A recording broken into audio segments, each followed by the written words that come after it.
ரவை வந்து கொட்டிக்கலாம். ரவை வந்து நல்லா பொன்னிறமாக வர வரைக்கும் நம்ம வறுத்துக்கலாம். நல்லா மீடியம் ஃப்ளேம்லேயே வச்சு நம்ம வறுத்து எடுத்துக்கலாம்.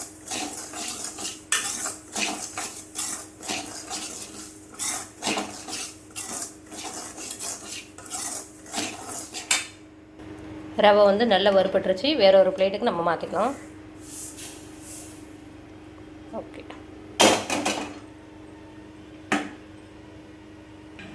இப்போ நம்ம வெல்லத்தை வந்து பவுட்ரு பண்ணிக்கலாம்.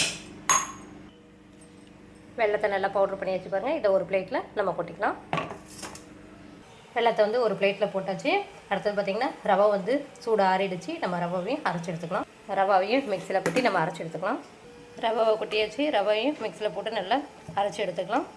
சில பேர் வந்துட்டு வெல்லம் போட மாட்டாங்க, சர்க்கரை தான் போடுவாங்க. சில பேர் என்ன நிறைய பேர் வந்துட்டு வெல்லமே போட மாட்டாங்க.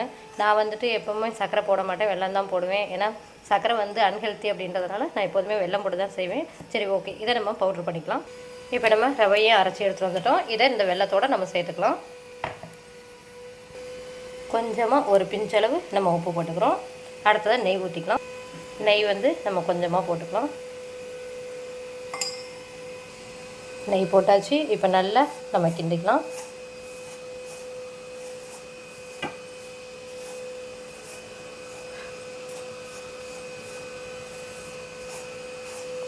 இதில் கொஞ்சமாக நம்ம இப்போ பால் ஊற்றிக்கலாம். கட்டிகள் இல்லாமல் நல்லா கிளறி விட்டுக்கலாம்.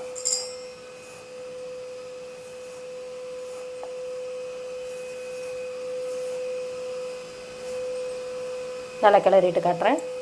நெய் வந்து நல்லா கொஞ்சம் கொஞ்சமாக போட்டு கிளறணும். நான் தனியாக வீடியோ எடுத்துகிட்ருக்கிறதுனால கொஞ்சம் கொஞ்சமாக போட்டு கிளறிட்டுருக்கேன். ஏன்னா உடனே கண்டினியூவாக வந்து காட்ட முடியல. இப்போது நல்லா இந்த மாதிரி நம்ம கிளறிட்டு அடுத்ததாக நம்ம பால் ஊற்றிக்கலாம்.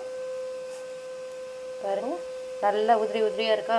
இப்போ வந்து பால் ஊற்றிக்கலாம். பாலும் கொஞ்சம் கொஞ்சமாக தான் ஊற்றுறோம், இல்லை அப்படின்னா கொல கொலன்னு போயிடும்.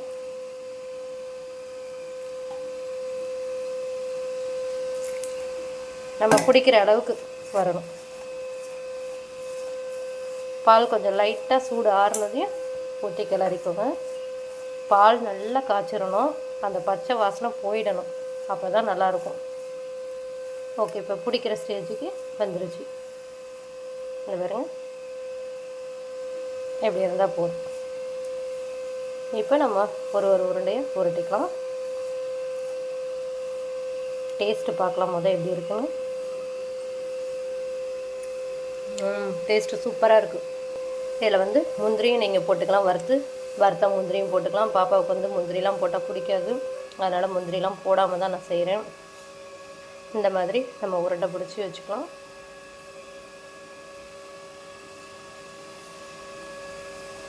ஒன்றா நம்ம பிடிச்சிக்கலாம்.